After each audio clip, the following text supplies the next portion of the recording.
ایک خوبصورت اور سرسبز گاؤں جہاں ہر طرف سبز کھیت، لمبے درخت اور نیلا آسمان تھا۔ یہاں کے بچے ہر روز کھیلتے، ہنستے اور اپنی خوشیوں میں کھو جاتے۔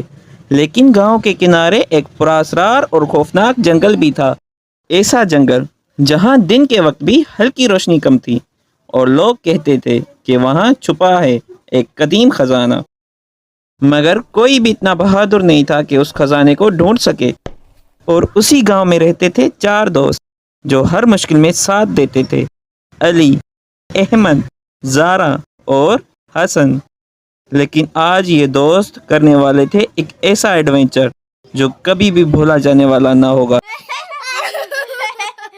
ایک دن دوپہر کے وقت چاروں دوست گاؤں کے میدان میں کھیل رہے تھے، لیکن آج انہیں کوئی مزہ نہیں آ رہا تھا۔ احمد اداس ہو کر کہنے لگا: علی، آج بہت بور ہو رہا ہوں۔ ہاں، روز وہی کھیل کھیلتے ہیں۔ کیوں نہ آج کچھ نیا کیا جائے؟ لیکن کیا؟ میرے پاس ایک زبردست آئیڈیا ہے۔ کیا؟ ہم جنگل کی طرف چلتے ہیں،